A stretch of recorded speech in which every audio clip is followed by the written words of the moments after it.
अथ पंचदशोऽध्यायः। श्रीभगवानुवाच ऊर्ध्वमूलमधःशाखमस्वत्थं प्राहुरव्ययं छन्दांसि यस्य पर्णानि यस्तं वेद स वेदवित्। अधश्चोर्ध्वं प्रसृतास्तस्य शाखा गुणप्रवृद्धा विषयप्रवालाः। अधश्च मूलान्यनुसन्ततानि कर्मानुबन्धीनि मनुष्यलोके। न रूपमस्येह तथोपलभ्यते नान्तो न चादिर्न च सम्प्रतिष्ठा। अश्वत्थमेनं सुविरूढमूलमसङ्गशस्त्रेण दृढेन छित्त्वा ततः पदं तत्परिमार्गितव्यम् यस्मिन् गता न निवर्तन्ति भूयः।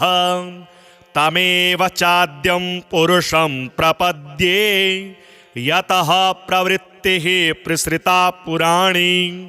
निर्मानमोहा जितसङ्गदोषाम् अध्यात्मनित्यां विनिवृत्तकामाः।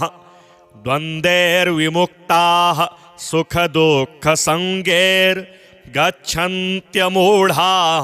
पदमव्ययं तत्। न तद्भासयते सूर्यो न शशाङ्को न पावकः। यद्गत्वा न निवर्तन्ते तद्धाम परमं मम। ममेवांशो जीवलोके जीवभूतः सनातनः। मनः षष्ठानि इन्द्रियाणि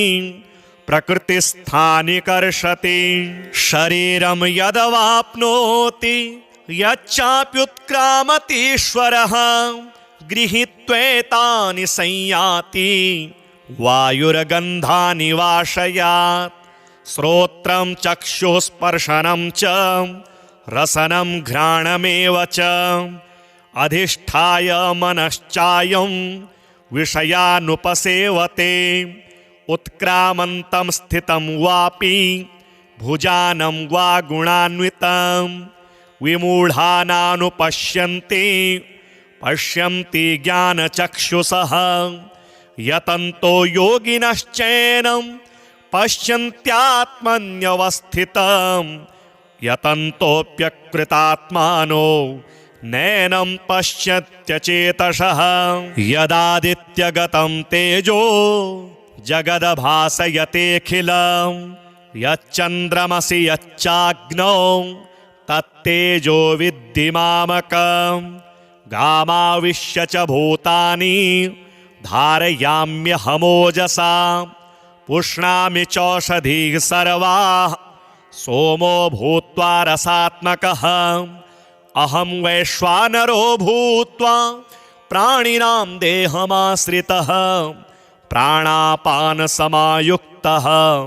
पचाम्यन्नं चतुर्विधं। सर्वस्य चाहं हृदि सन्निविष्टो मत्तः स्मृतिर्ज्ञानमपोहनं च। वेदैश्च सर्वैरहमेव वेद्यो वेदान्तकृद्वेदविदेव चाहं। द्वाविमौ पुरुषौ लोके शरश्चाक्षर एव च। शरः सर्वाणि भूतानि कूटस्थोऽक्षर उच्यते। उत्तमः पुरुषस्त्वन्यः परमात्मेत्युदाहृतः यो लोकत्रयमाविश्य विवर्तव्यय ईश्वरः। यस्मात्क्षरमतीतोऽहमक्षरादपि चोत्तमः। अतोऽस्मि लोके वेदे च प्रथितः पुरुषोत्तमः। यो मामेव सम्मूढो जानाति पुरुषोत्तमं स सर्वविद् भजति मां सर्वभावेन भारत। इति गुह्यतमं शास्त्रम् इदमुक्तं मया नघ। एतद्बुद्ध्वा बुद्धिमान् स्यात् कृतकृत्यश्च भारत। ऊर्ध्वमूलमधःशाखमस्वत्थं प्राहुरव्ययं छन्दांसि यस्य पर्णानि यस्तं वेद स वेदवित्। अधश्चोर्ध्वं प्रसृतास्तस्य शाखा गुणप्रवृद्धा विषयप्रवालाः अधश्च मूलान्यनुसन्ततानि कर्मानुबन्धीनि मनुष्यलोके न रूपमस्येह तथोपलभ्यते नान्तो न चादिर्न च सम्प्रतिष्ठा अश्वत्थमेनं सुविरूढमूलमसङ्गशस्त्रेण दृढेन छित्त्वा ततः पदं तत्परिमार्गितव्यं यस्मिन् गता न निवर्तन्ति भूयः तमेव चाद्यं पुरुषं प्रपद्ये यतः प्रवृत्तिः प्रसृता पुराणी निर्मानमोहा जितसङ्गदोषाम् अध्यात्मनित्यां विनिवृत्तकामाः द्वन्द्वैर्विमुक्ताः सुखदुःखसङ्गैर्गच्छन्त्यमूढाः पदमव्ययं तत् न तद्भासयते सूर्यो न शशाङ्को न पावकः यद्गत्वा न निवर्तन्ते तद्धाम परमं मम ममेवांशो जीवलोके जीवभूतः सनातनः मनः षष्ठानि इन्द्रियाणि प्रकृतिस्थानि कर्षति शरीरं यदवाप्नोति यच्चाप्युत्क्रामतीश्वरः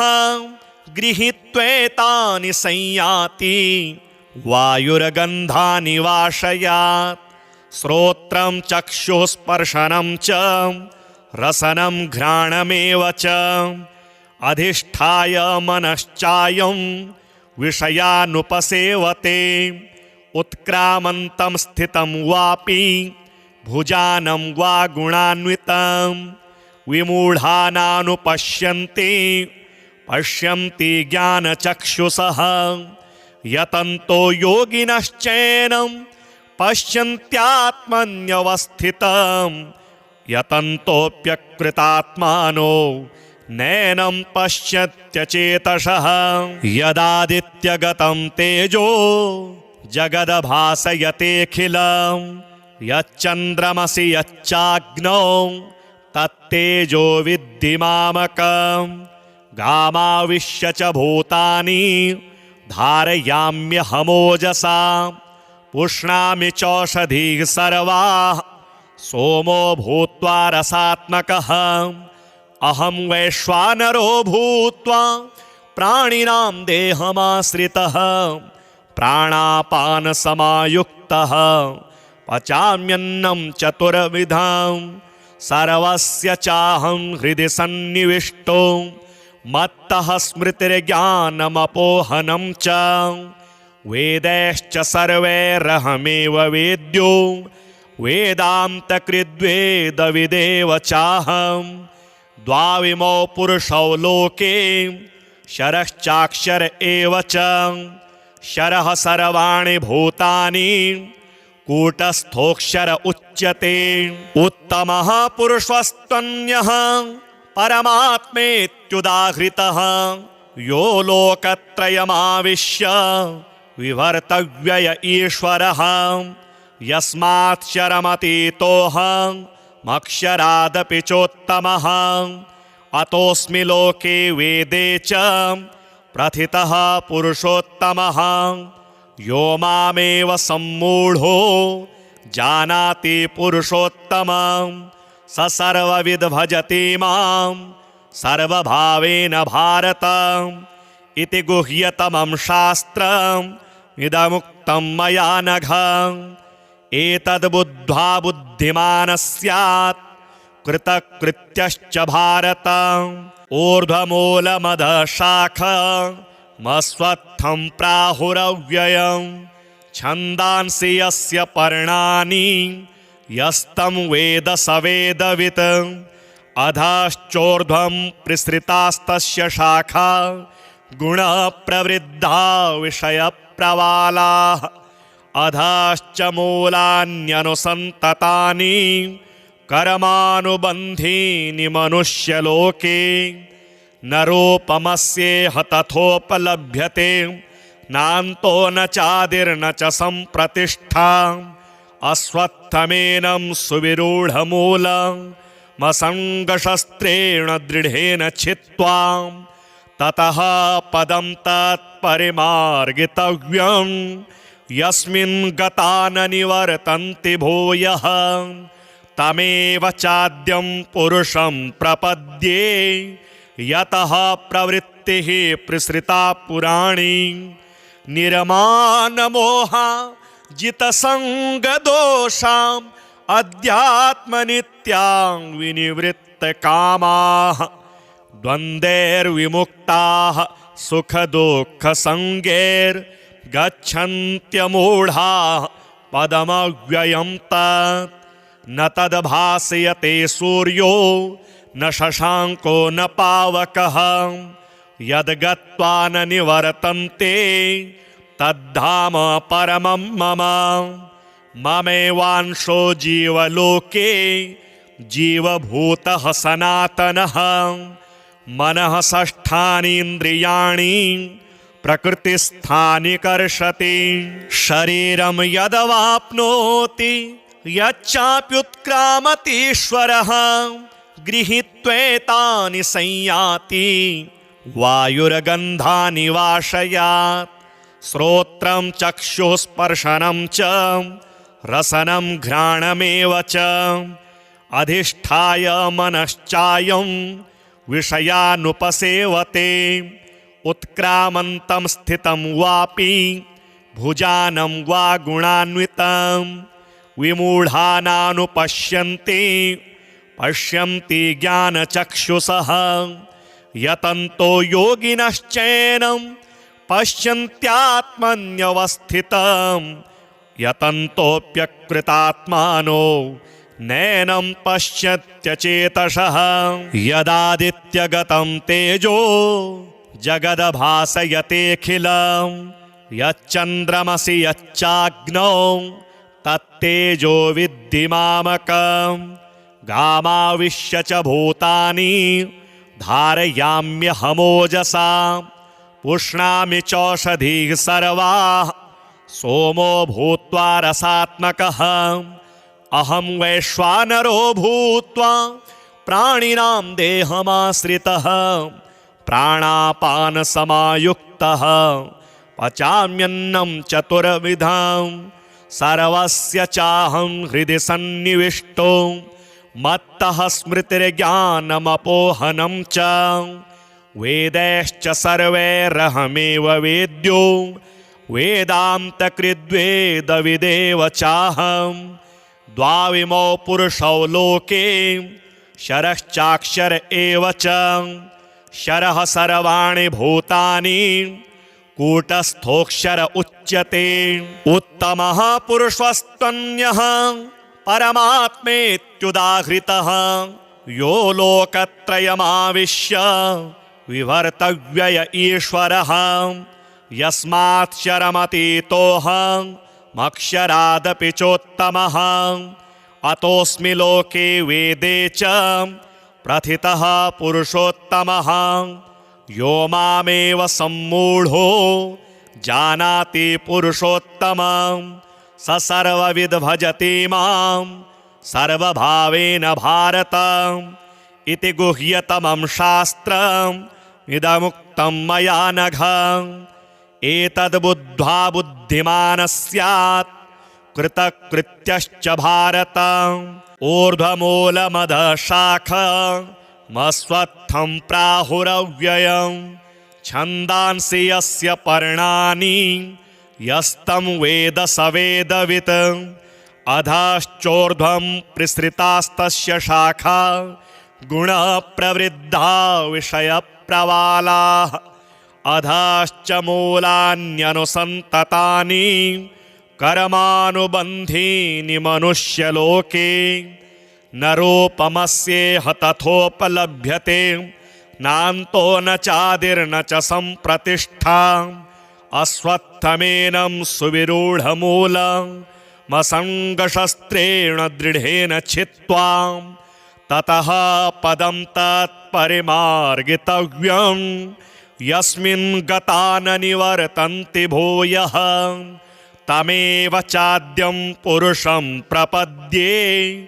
यतः प्रवृत्तिः प्रसृता पुराणी निर्मानमोहा जितसंगदोषाम् अध्यात्मनित्यां विनिवृत्तकामाः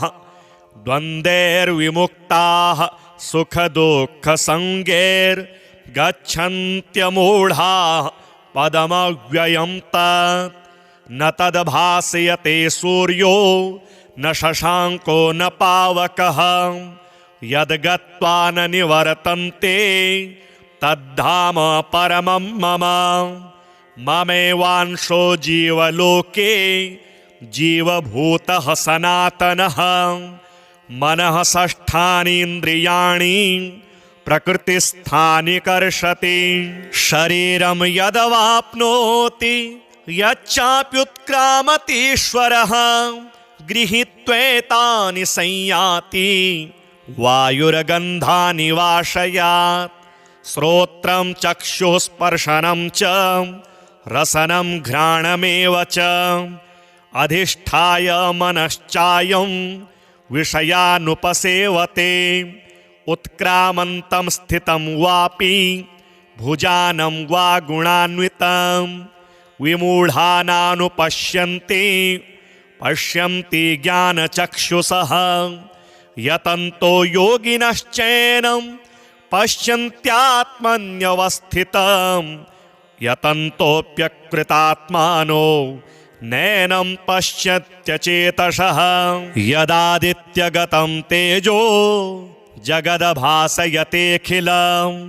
यच्चन्द्रमसि यच्चाग्नौ तत्तेजो विद्धि मामकं गामाविश्य च भूतानि धारयाम्यहमोजसा पुष्णामि चौषधीः सर्वाः सोमो भूत्वा रसात्मकः अहं वैश्वानरो भूत्वा प्राणिनां देहमाश्रितः प्राणापानसमायुक्तः पचाम्यन्नं चतुर्विधं सर्वस्य चाहं हृदि सन्निविष्टो मत्तः स्मृतिर्ज्ञानमपोहनं च वेदैश्च सर्वैरहमेव वेद्यो वेदान्तकृद्वेदविदेव चाहं द्वाविमौ पुरुषौ लोके शरश्चाक्षर एव च शरः सर्वाणि भूतानि कूटस्थोऽक्षर उच्यते उत्तमः पुरुषस्त्वन्यः परमात्मेत्युदाहृतः यो लोकत्रयमाविश्य विवर्तव्यय ईश्वरः यस्माक्षरमतीतोऽहमक्षरादपि चोत्तमः अतोऽस्मि लोके वेदे च प्रथितः पुरुषोत्तमः यो मामेव सम्मूढो जानाति पुरुषोत्तमं स सर्वविद् भजति मां सर्वभावेन भारत इति गुह्यतमं शास्त्रम् इदमुक्तं मया नघ एतद्बुद्ध्वा बुद्धिमानः स्यात् कृतकृत्यश्च भारत ऊर्ध्वमूलमधशाखमस्वत्थं प्राहुरव्ययं छन्दांसि यस्य पर्णानि यस्तं वेद स वेदवित् अधश्चोर्ध्वं प्रसृतास्तस्य शाखा गुणप्रवृद्धा विषयप्रवालाः अधश्च मूलान्यनुसन्ततानि कर्मानुबन्धीनि मनुष्यलोके नरोपमस्येह तथोपलभ्यते नान्तो न चादिर्न च सम्प्रतिष्ठा अस्वत्थमेनं सुविरूढमूलमसङ्गशस्त्रेण दृढेन छित्त्वा ततः पदं तत्परिमार्गितव्यं यस्मिन् गता न निवर्तन्ति भूयः तमेव चाद्यं पुरुषं प्रपद्ये यतः प्रवृत्तिः प्रसृता पुराणी निर्मानमोहा जितसङ्गदोषाम् अध्यात्मनित्यां विनिवृत्तकामाः द्वन्द्वैर्विमुक्ताः सुखदुःखसङ्गैर्गच्छन्त्यमूढाः पदमव्ययं तत्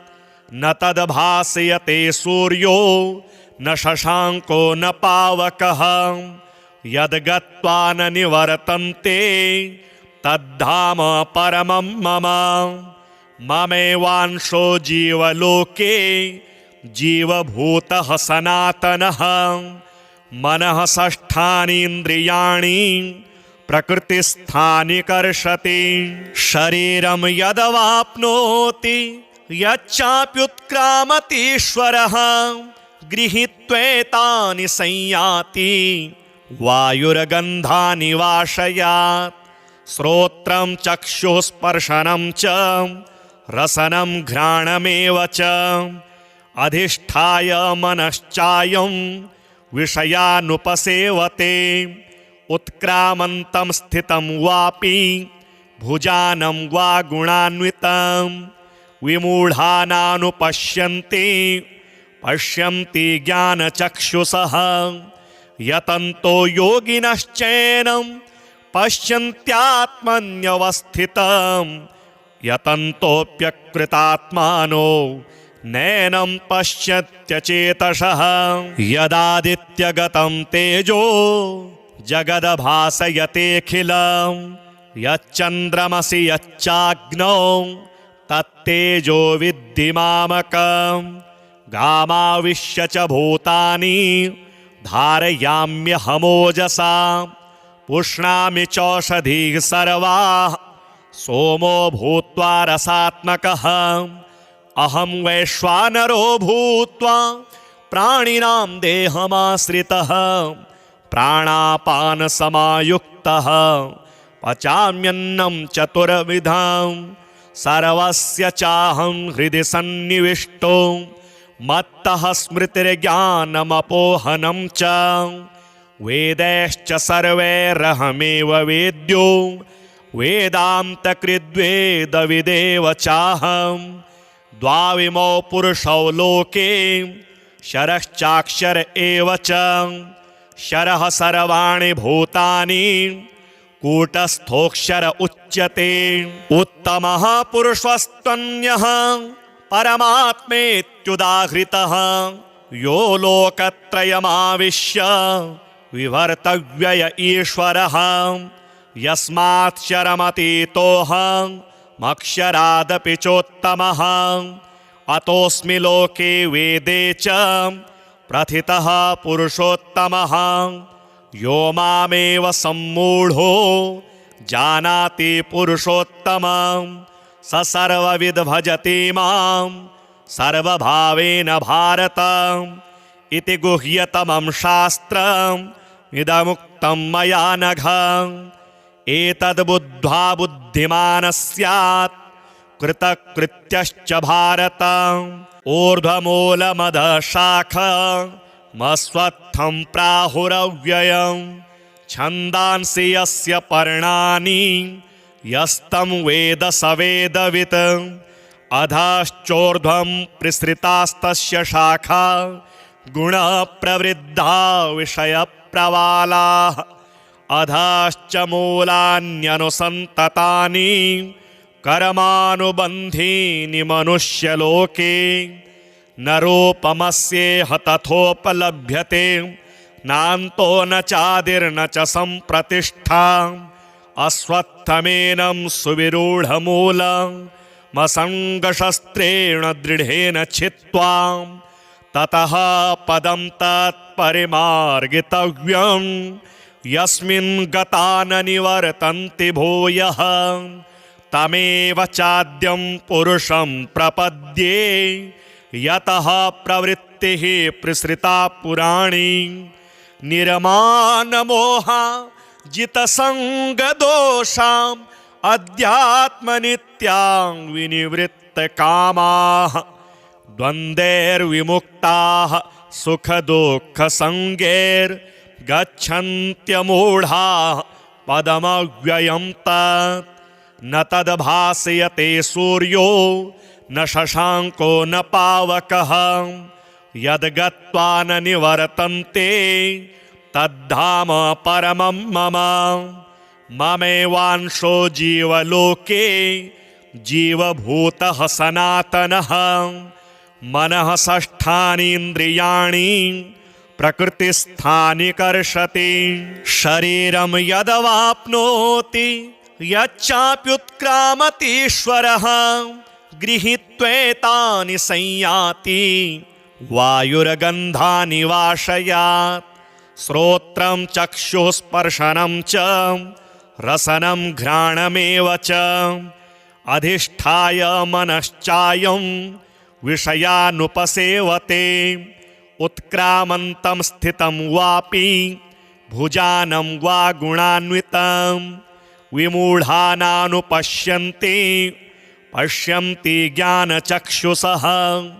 यतन्तो योगिनश्चैनं पश्यन्त्यात्मन्यवस्थितं यतन्तोऽप्यकृतात्मानो नैनं पश्यत्यचेतसः यदादित्यगतं तेजो जगद्भासयतेऽखिलं यच्चन्द्रमसि यच्चाग्नौ तत्तेजो विद्धि मामकं गामाविश्य च भूतानि धारयाम्यहमोजसा पुष्णामि चौषधीः सर्वाः सोमो भूत्वा रसात्मकः अहं वैश्वानरो भूत्वा प्राणिनां देहमाश्रितः प्राणापानसमायुक्तः पचाम्यन्नं चतुर्विधं सर्वस्य चाहं हृदि सन्निविष्टो मत्तः स्मृतिर्ज्ञानमपोहनं च वेदैश्च सर्वैरहमेव वेद्यो वेदान्तकृद्वेदविदेव चाहं द्वाविमौ पुरुषौ लोके शरश्चाक्षर एव च शरः सर्वाणि भूतानि कूटस्थोऽक्षर उच्यते उत्तमः पुरुषस्त्वन्यः परमात्मेत्युदाहृतः यो लोकत्रयमाविश्य विवर्तव्यय ईश्वरः यस्माक्षरमतीतोऽहमक्षरादपि चोत्तमः अतोऽस्मि लोके वेदे च प्रथितः पुरुषोत्तमः यो मामेव सम्मूढो जानाति पुरुषोत्तमं स सर्वविद् भजति मां सर्वभावेन भारत इति गुह्यतमं शास्त्रम् इदमुक्तं मया नघ एतद्बुद्ध्वा बुद्धिमानः स्यात् कृतकृत्यश्च भारत ऊर्ध्वमूलमधशाखमस्वत्थं प्राहुरव्ययं छन्दांसि यस्य पर्णानि यस्तं वेद स वेदवित् अधश्चोर्ध्वं प्रसृतास्तस्य शाखा गुणप्रवृद्धा विषयप्रवालाः अधश्च मूलान्यनुसन्ततानि कर्मानुबन्धीनि मनुष्यलोके न रूपमस्येह तथोपलभ्यते नान्तो न चादिर्न च सम्प्रतिष्ठा अस्वत्थमेनं सुविरूढमूलमसङ्गशस्त्रेण दृढेन छित्त्वा ततः पदं तत्परिमार्गितव्यं यस्मिन् गता न निवर्तन्ति भूयः तमेव चाद्यं पुरुषं प्रपद्ये यतः प्रवृत्तिः प्रसृता पुराणी निर्मानमोहा जितसङ्गदोषाम् अध्यात्मनित्यां विनिवृत्तकामाः द्वन्द्वैर्विमुक्ताः सुखदुःखसङ्गैर्गच्छन्त्यमूढाः पदमव्ययं तत् न तद्भासयते सूर्यो न शशाङ्को न पावकः यद्गत्वा न निवर्तन्ते तद्धाम परमं मम ममेवांशो जीवलोके जीवभूतः सनातनः मनः षष्ठानीन्द्रियाणि प्रकृतिस्थानि कर्षति शरीरं यदवाप्नोति यच्चाप्युत्क्रामतीश्वरः गृहीत्वेतानि संयाति वायुर्गन्धानि वाशयात् श्रोत्रं चक्षुस्पर्शनं च रसनं घ्राणमेव च अधिष्ठाय मनश्चायं विषयानुपसेवते उत्क्रामन्तं स्थितं वापि भुजानं वा गुणान्वितं विमूढानानुपश्यन्ति पश्यन्ति ज्ञानचक्षुषः यतन्तो योगिनश्चैनं पश्यन्त्यात्मन्यवस्थितं यतन्तोऽप्यकृतात्मानो नैनं पश्यत्यचेतसः यदादित्यगतं तेजो जगद्भासयतेऽखिलं यच्चन्द्रमसि यच्चाग्नौ तत्तेजो विद्धि मामकं गामाविश्य च भूतानि धारयाम्यहमोजसा पुष्णामि चौषधीः सर्वाः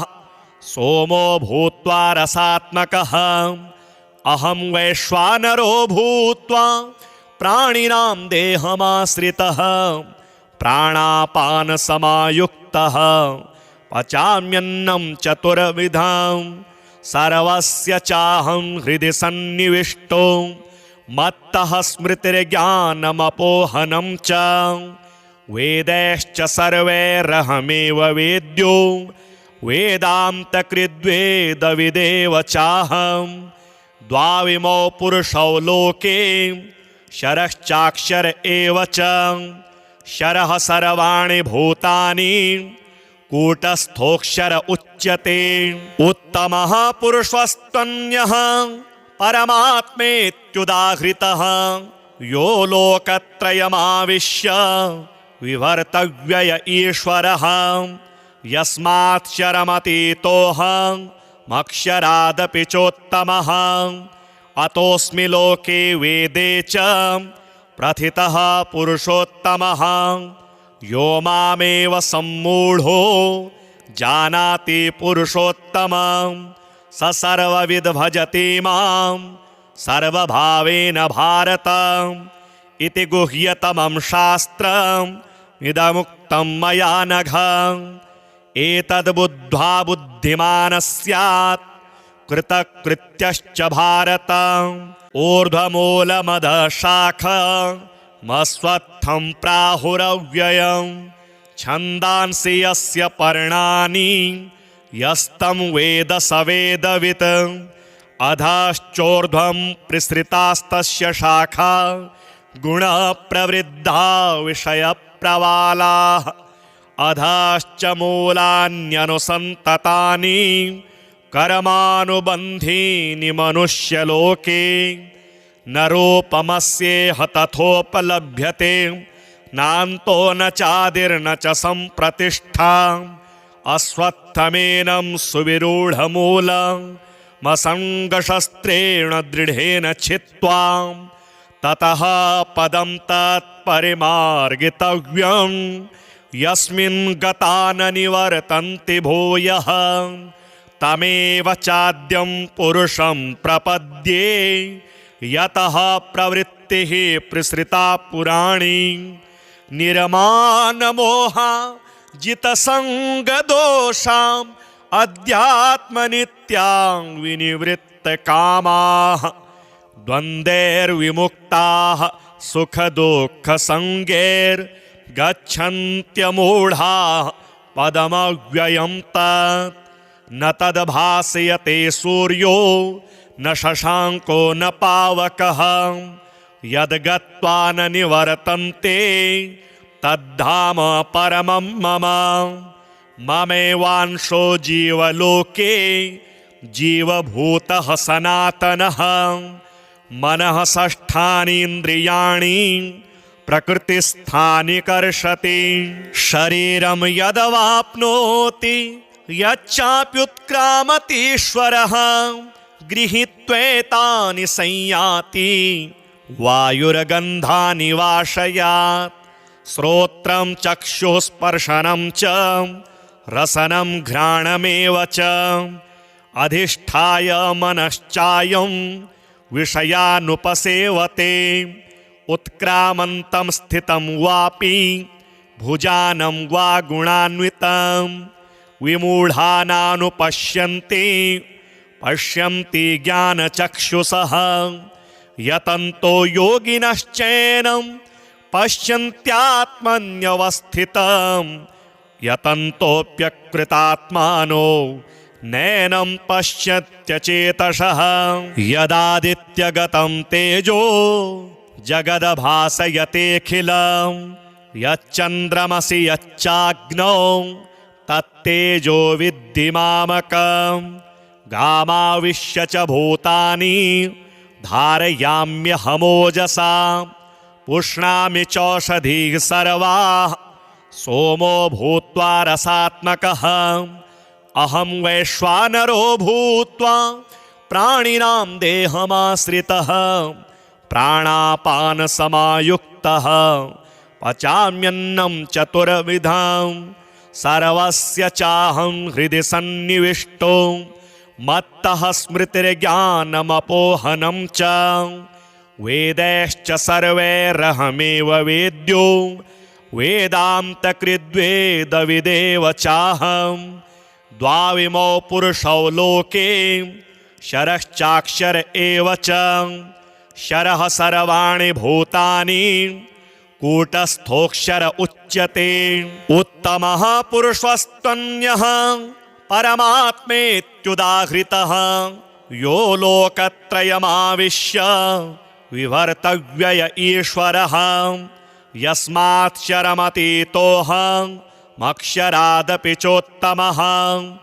अतोऽस्मि लोके वेदे च प्रथितः पुरुषोत्तमः यो मामेव सम्मूढो जानाति पुरुषोत्तमं स सर्वविद् भजति मां सर्वभावेन भारत इति गुह्यतमं शास्त्रम् इदमुक्तं मया नघ एतद्बुद्ध्वा बुद्धिमान् स्यात् कृतकृत्यश्च भारत।